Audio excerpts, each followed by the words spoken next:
This is Pulse of Africa, the face of Ethiopia, the voice of Africa.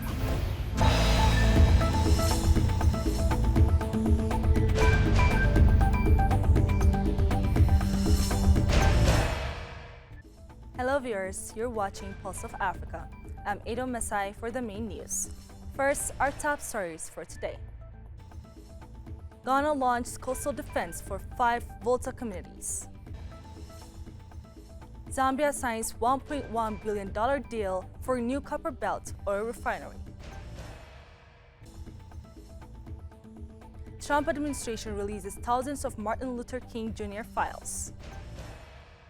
Now the news in detail.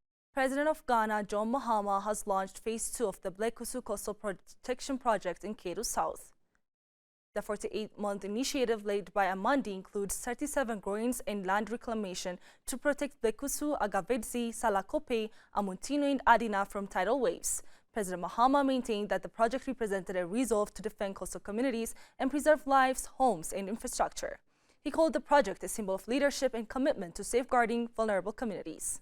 Ghana's coastal stretch, President Mahama said, covered more than 550 kilometers, and the stretch was a critical asset for fishing, trading, and tourism. President Mohamed Idris Deby has pledged a smooth implementation of Chad's decentralization policy, aimed at boosting local governance and citizen participation. Speaking at a seminar in N'Djamena, he called the reform a historic step aligned with country's new constitution, emphasizing local decision-making and transport resource management.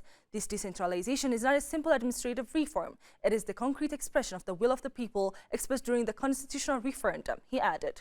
He urged all stakeholders to successfully implement the reform, grasp its benefits, and correct its shortcomings.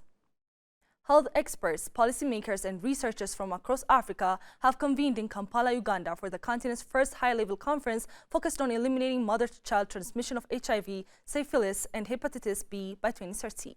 Held under the theme, Unifying Actions, Transforming Futures, the 3-day event aims to accelerate progress toward the World Health Organization 2030 targets and the Africa Union's Agenda 2063. Vice President of Uganda, Jessica Alupo, stressed the need for unity and innovation in combating the public health burden. Uganda's Health Minister Ruth Aceng highlighted rising syphilis cases, ongoing hepatitis B infections, and the continent's disproportionate share of global HIV cases. Zambia has signed a $1.1 billion deal with China's Fujian Xingqing Corporation to build a 600,000 barrels per day oil refinery and energy complex in Dola. Officials hope construction will start in the third quarter of 2025, with the first phase of commercial operations planned for 2026. Crude will be imported via Dar es Salaam, with full operations expected by 2026, including LPG, bitumen, lubricants, and a 130-megawatt power plant. The refinery is also expected to create thousands of jobs and boost economic activity in Dola and the wider Copper Belt region. In other news, U.S. President Donald Trump's Director of National Intelligence, Tulsi Gabbard, announced on Monday that the administration has released over 230,000 pages of documents related to the assassination of civil rights leader Martin Luther King Jr. The related files were released after nearly 60 years of questions surrounding the assassination of Martin Luther King Jr., Gabbard said in a post on the social media platform X. The documents include details about the FBI's investigation to the assassination of Martin Luther King Jr., discussion of potential leads, internal FBI memos detailing the progress of the case, information about James Earl Ray's former cellmate who stated he discussed with Ray an alleged assassination plot, and more. China has made major strides in building an integrated multidimensional transport system during the 14th five-year plan.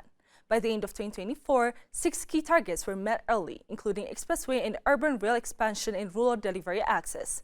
Transport investment hit 15.2 trillion yuan, $2.1 trillion, boosting railways, highways, and airports. High-speed rail now covers 97% of cities over 500,000 people, while expressways reach 99% of cities over 200,000. Rural roads span 4.64 million kilometers, linking over 500,000 villages. Daily urban mobility has reached 300 million trips via rail, bus, and taxis. Digitization and internal mode hubs have improved efficiency. Officials say China will continue to expand and modernize its transport system to drive growth in global connectivity. The story of resurgent Ethiopia and burgeoning Africa is here, only on the Pulse of Africa channel, all the time. Pulse of Africa, the face of Ethiopia, the voice of Africa.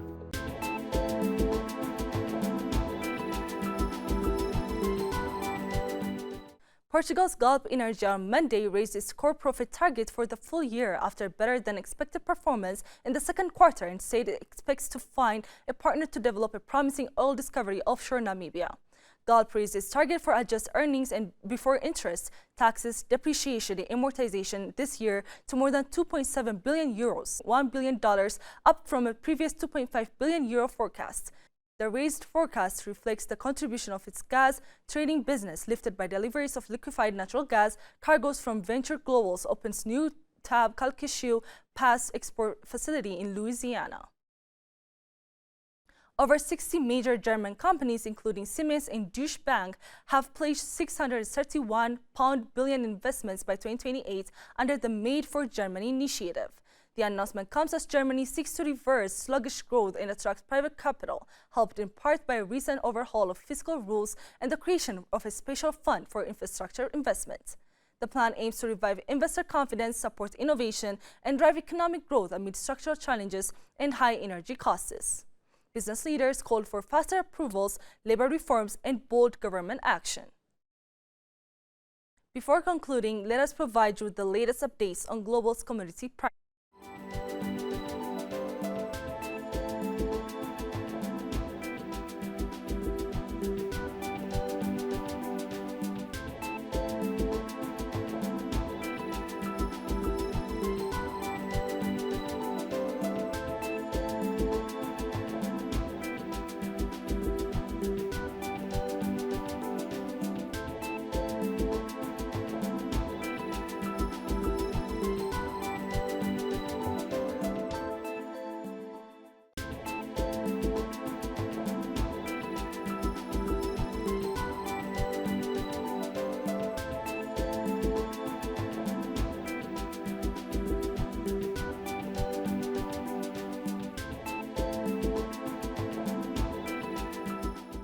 Now to weather updates.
That's all for today, and thank you for watching Pulse of Africa.